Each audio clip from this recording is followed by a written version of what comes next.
God is good mga Rockestar lover. Panibagong araw, panibagong videos. Dahil day off natin ngayon, tara trabaho mo tayo sa farm. Sa aming munting manukan. Nilinis ko nga at inayos at nilagyan ng buhangin ang flooring ng manukan.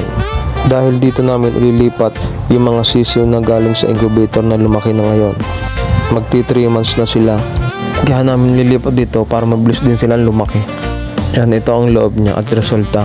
Mas maganda sila dito para tuloy-tuloy ang paglaki nila at dito na rin sila mangingitlog. Kinakalat ko na rin ang buhangin dito sa loob para iwas putik din. Nang kinalat ko na lahat, ito malapit na tayo matapos.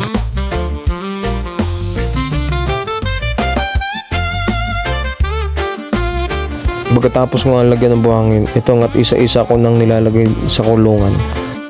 Mahigit 25 piraso rin sila ang mga Rockestar lover. Pag hindi mo kasi tinanggal dito sa pinagkukulungan nila, nagpe-feather picking sila.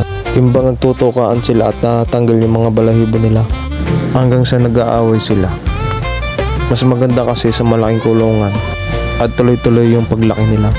Iwas na rin sa sakit at pagkaliit.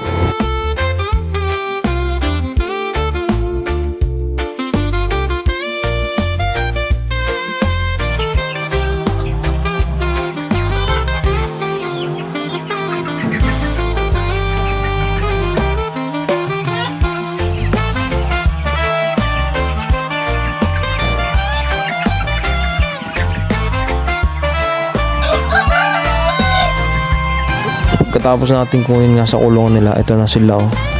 Masisigla sila at para bang nakawala sa koral. Yun nga lang, ang daming patukain. No. Ito na yan tiyaga at sakripisyo na ginagawa namin sa araw-araw. Nakakatuwa talaga. Halos dati iniisip mo lang at papangarap. Pero hindi mo pala alam, kaya mo pa rin pala gawin. Basta tiwala lang sa taas. Nandiyan lang siya at gumagabay sa atin. Salamat po sa panonood at pagsubaybay. God bless you all.